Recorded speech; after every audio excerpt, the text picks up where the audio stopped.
Thank you, Mr. Chairman, and thank you all for not just being here today. I know you've been on Capitol Hill many times, but thank you for what you've done and what you're going to do to meet this crisis. Dr. Disbrow, I have a question. Many of my questions that I had initially have sort of, you all have answered on the safety and efficacy issues around a vaccine. But as I recall back when we first started, we had an issue with China making the PPE, with Italy having the swabs. I might have this a little wrong, but the reagents in Germany, and there was a competition globally for all of these supplies. I imagine that there's going to be a competition globally for the vaccine supplies and the vaccine itself. Dr. Collins mentioned that they have been working with the UK in a collaborative way. But how much of what you're seeing the development is actually manufactured in this country where we can sort of control our own destiny? Sure. Thank you for the question, and it's a very important question. This global pandemic has highlighted the vulnerability in our supply chains for medical devices, raw materials, and active pharmaceutical ingredients for drugs. I can't give you the specific number of what % of the products are manufactured here in the United States, but what we are doing, as I mentioned, responded to one of the earlier questions, is we are working for needles and syringes and vials to expand domestic capacity so that we don't have to worry about this in the future, immediate future or in the near future. We are also working with all of our manufacturers to make sure they acquire the raw materials that are needed to manufacture vaccines and or therapeutics, because don't forget therapeutics are also important, so that they can manufacture at scale. Is this a question that you ask when you're looking at giving contracts, whether it's produced in the United States where you can control your own destiny? So we look at their raw supply material chain. We do that for all of our manufacturers to identify risk early on and try to address those risks very early on. Well, I'd like to dig down on that because I think, I think that's concerning, I think, obviously, because this is a global issue, but also I think it sort of shook the American public when we realized we weren't really controlling the ability to have testing supplies or the ability to produce our own PPE.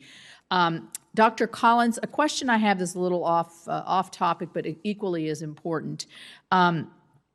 You know that NIH has invested heavily, and so have we here on the opioid epidemic. But the latest stats coming out of our state of West Virginia, Senator Manchin's here, and across the country is that there has been a big spike in overdoses during this COVID and epidemic. And I'm wondering, I know you're fast at work on this in a lot of different various ways, but how are you seeing that, and how might having a vaccine or having better therapeutics be able to help us meet this challenge of folks that are in therapy for addiction or have this addiction issue to be able to cope during these very stressful times? Senator, I really appreciate your bringing this up, and it's not off topic at all. It's a really serious national tragedy that has now gotten even worse because of the coalescence of the COVID-19 crisis and the opioid use disorder crisis. And I've seen those same statistics about maybe a 42% increase in overdoses in just the last 3 months, and deaths associated with that are going up. After we had started to make some headway with this crisis, with all of the things that had been done with various programs and use of medications that we know can work, and yet now prescriptions for those medications have plummeted because people aren't able to get into treatment programs. We are doing everything we can at NIH with supplements to some of our research programs to try to understand how best to intervene, how to provide people with support, even if it has to be done remotely by telemedicine kinds of interventions. We've been supporting the idea that methadone, which traditionally required people to show up every day in a crowded location, could actually be done in a fashion where people could receive this at home, because otherwise the dangers are too great and people were simply dropping out. But I can't tell you how desperately we need to get back in a place where people can congregate together. And that will require, of course, effective treatments and vaccines. And that's on my mind every day as we're trying to accelerate that progress. This is a very serious situation indeed. It is. And anecdotally, I heard that really the counseling that was going on by telehealth initially was actually having greater, they were staying more true to their appointments, and it was going well. And then it just has gone back down. People need interaction more than just through a Zoom call, and that's hard to do right now. All right.